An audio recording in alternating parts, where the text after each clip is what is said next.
Morning guys, it's time to pack now. As you can see, we've already packed everything. Abdi is here. Time. Let's confirm. Let's just have time is 4:26. Wow. So Abdi, tell us something. What do I say? Peaceful night. Malazi bila malipo. Twende kazi. So guys, mmesikia. So we are safe, otherwise let's meet in Lusaka. Good morning guys, Mustafa Convict. It's now 4:30 a.m.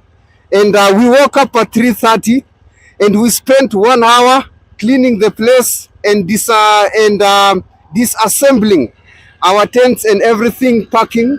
So right now the temperatures are 11 degrees and yes, we are heading to Lusaka. So Lusaka bikers, see you. Azim, Felix, nyinyi wote. Abdi, unasemaje? Malipo, malazi bila malipo.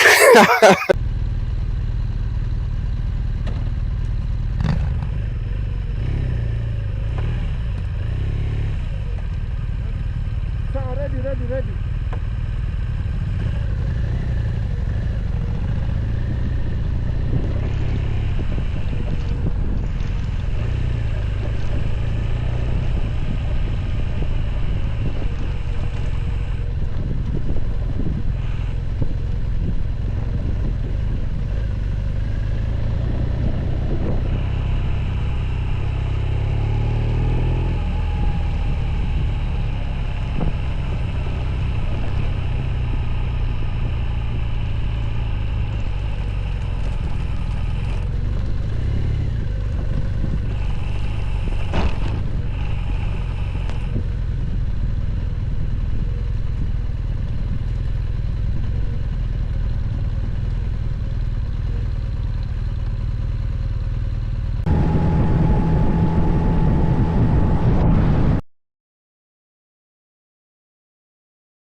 So as you can see, guys, the bike in front of me is called African Twin, and the person who is riding is called Abdi Zela.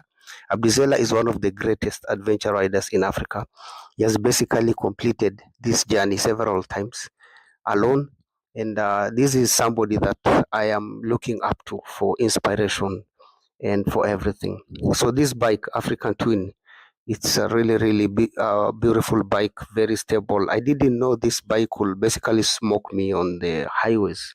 Man, I don't say GS is not fast, but this guy, he was really going. And there was a time I tried to catch up with him, but man, I was seeing dust of Serenje. Hey. Anyway, we kept going. It was very early in the morning. The highways were so wide. So this is after the rescue. Now we're heading to Lusaka.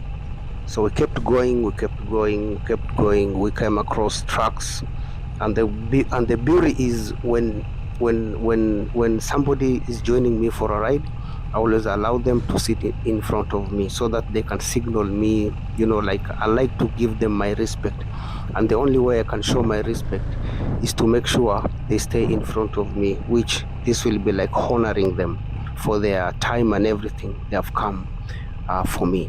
So we kept going. We reached somewhere near Lusaka. There was crazy traffic, but we still moved. Abdi is very good. He's a safe rider.